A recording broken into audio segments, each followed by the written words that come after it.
Hey guys, welcome back to today's show, Captivated Mind, guys. I'm so glad to, be here today. Oh man, it's been raining. For those of you who are in Florida, today,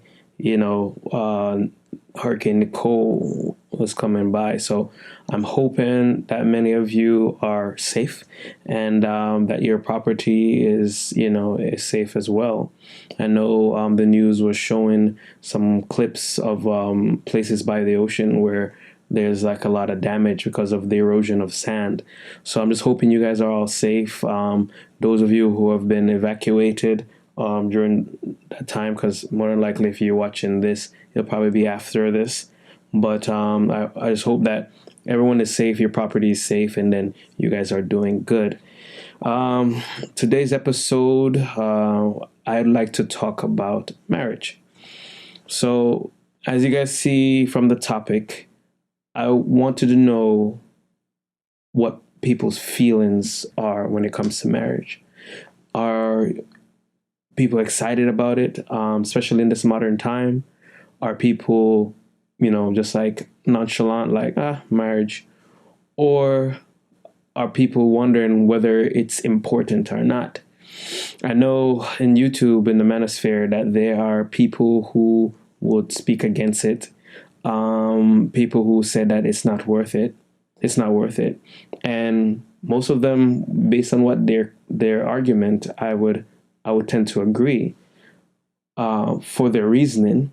But the thing is, I believe sometimes when you see a problem in something, going completely against it instead of changing it for better, it's better to go against the wrong and change it for the better, other than just staying away from it completely.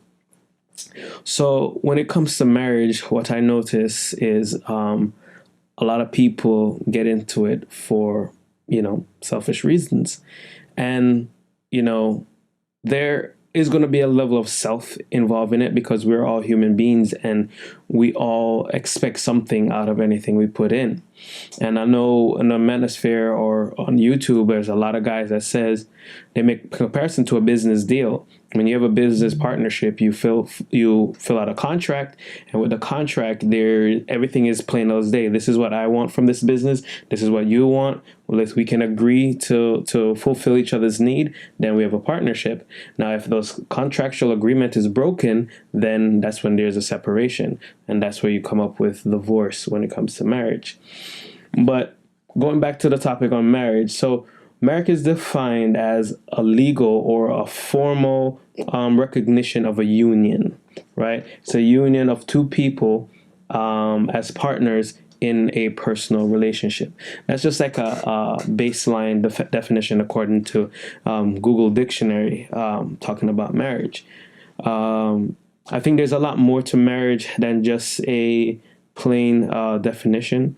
There's a lot of work that goes into marriage, and I think a lot of people, why marriage is viewed as bad nowadays, or most people don't agree with it, or most people will prefer the term of long time partners or lifestyle partners, is because the very institute of marriage has been perverted.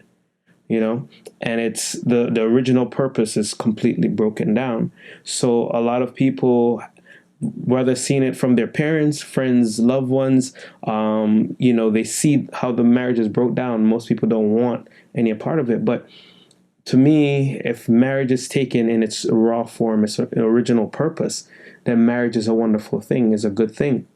But what I've noticed, and in this video we're going to talk about, is a lot of people get married for selfish reasoning, and they don't want to be selfless, right? So it's okay to have things that you want for yourself, but you cannot be selfish. You have to have selflessness in marriage as well, because as the definition talks about, it mentions a partner or a partnership.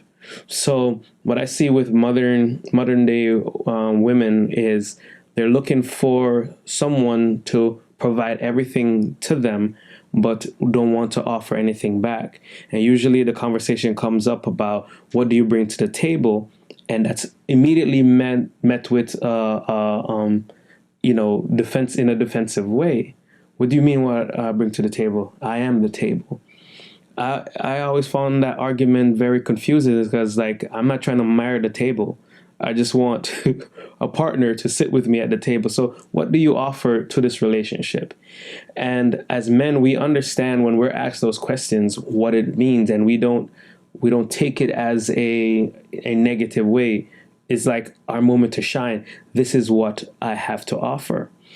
And you would think that some women will look at it and say, well, what is it that I have to offer? What skills do I have to offer? But it's not like that. It's the focus is on self. What is it that I want from this relationship? I want you to give me this. I want you to do that. I want to be happy all the time. I want to be emotionally stable all the time. But it's not realistic. Because the thing is, in life, there is the ebbs and flows, there is the ups and there is the downs. So the thing is, if you want happiness all the time in a marriage, that's not going to happen, because the thing is, we are all human beings. We have our high moments and we have our low moments.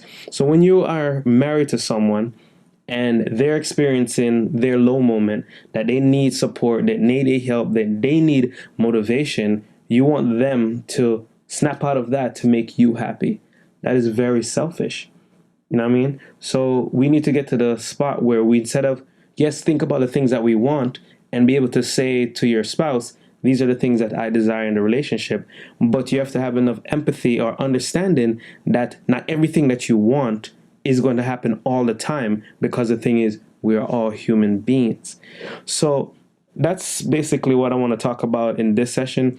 I'm going to continue with a few more points in a few more videos following this one.